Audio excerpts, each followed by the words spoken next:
Hello friends, what's up? It's Jaime here. Welcome back to another Fangirl Fridays video. I am very excited for today's video because today I'm going to be talking about my favorite movie from 2023 and possibly my favorite movie of all time, and that is Nimona. Now, if you know me, then you know that despite having a bachelor's degree in screenwriting, I'm not really a movie person. I'm trying to be. I'm definitely trying now to be more of a movie person. I've watched more movies recently, but even so, there are very few times when a movie impacts me so much that I actually rewatch said movie. But all that said, this movie managed to swoop in out of fucking nowhere and be so good that I've rewatched it 3 times, which is truly unheard of for me.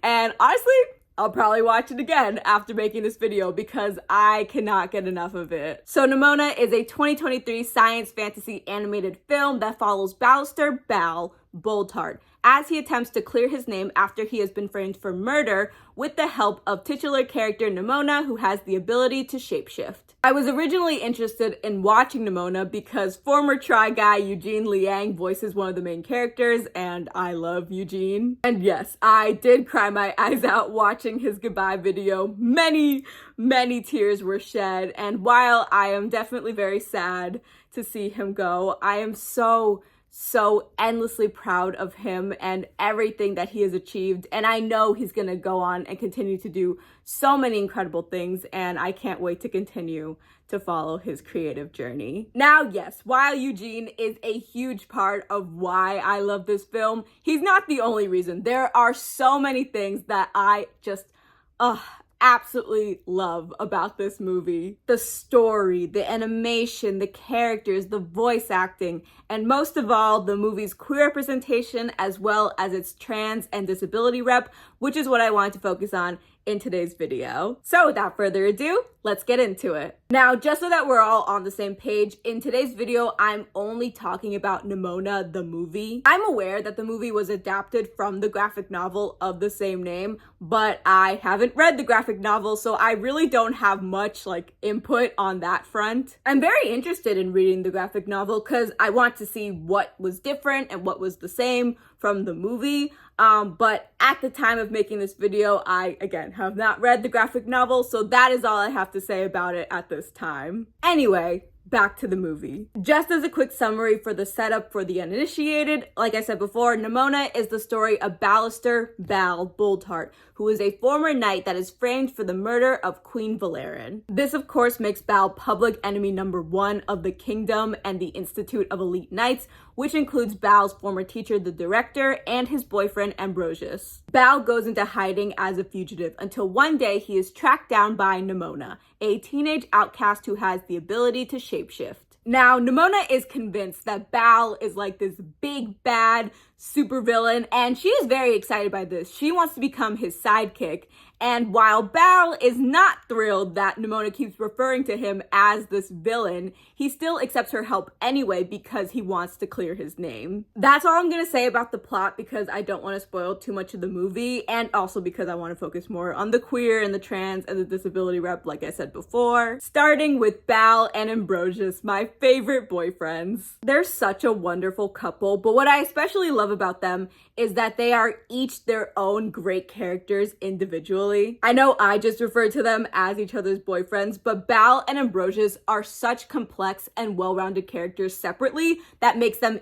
even better when they're together. And it's really cool because while they have their separate arcs, both Bal and Ambrosius's storylines have to do with them realizing that the system of the Knights is fucked up, which still makes them feel connected in that way. I'm gonna try to speak very generally so that I don't spoil too much, but so Bal, even after he is cast out of society for something that he didn't do, he still very much believes that if he just plays by the rules of the system, that he will be welcomed back into society. And I love that Nimona is the one who helps him realize that with the way that the kingdom functions, they were always going to treat him like shit for being a commoner, regardless of whether or not he became a knight. Even though Bal did all of the things that were supposed to help him gain acceptance, they were always, the kingdom, were always going to find the first chance to oust him, to scapegoat him, because he's different, because that's how the society That's how the system of the kingdom and the knights functions. And then you have Ambrosius. Ambrosius believes so heavily in the system of the knights because that is what he was born into. He is a noble. He is the champion of the knights. The system was designed for people like him by people like him. But his desire to protect the people of the kingdom, his desire for justice, his love for Baal are what ultimately allow him to understand that the system is hurting more people than it's helping and see why it needs to get torn down. And I love this so much because Baal and Ambrosius are openly queer. It is an essential part of both of their characters. But they are still allowed to be these fully fleshed out characters with these complex, interesting storylines and also be queer and disabled in Baal's case since he has a prosthetic arm. And I'm aware that that's like, yeah, no duh. Like that's a no-brainer in 2024. But considering how much shit still gets made where there's either no queer representation or you have queer characters who are very flat and one-dimensional, I'm so happy that more characters like Baal and Ambrosius are becoming the norm. Also, Riz Ahmed and Eugene did such wonderful jobs portraying these characters. I love them. I love them so much. They were so cute. Baal and Ambrosius just, again, when they were just being really sweet with each other, they were so, it was so beautiful. The chemistry was really... Oh, it was so there. It was so beautiful. Oh my God.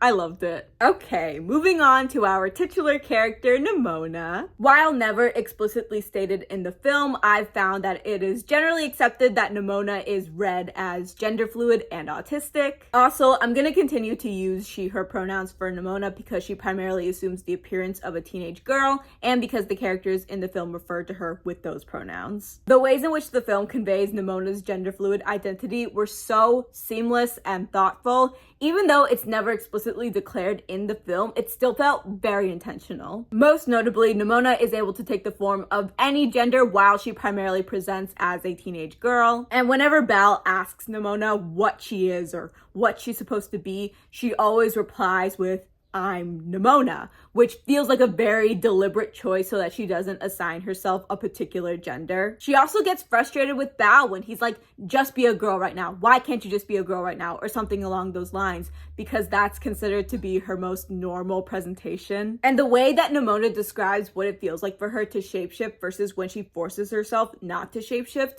felt very reminiscent of when trans people in my life who have chosen to alter their appearances, to get surgery, to take hormones, whatnot, do so in order to feel more aligned with their gender identity so that they can express their gender identity more comfortably versus feeling uncomfortable when they are forced to suppress their gender identity and assume what society deems is the most normal gender presentation for them. But then I also learned with the help of Sydney Zarlango's review of Nimona that that vocabulary is also used to describe how people feel when they try to suppress stims or tics. I'll have Sydney's video linked down below in the description. It's a short video, but it's an excellent watch. I also highly recommend that you check out all of their other content. Their videos are so interesting and informative, and I just know that you'll learn so much. I really enjoy their content. Sydney also pointed out that the constant use of the word monster to describe Nimona in the context of the film's pseudo-medieval type setting is a direct reference to disability. Nimona is such a fun character, and just like with Baal and Ambrosius, she's able to stand on her own as a complex character with so much depth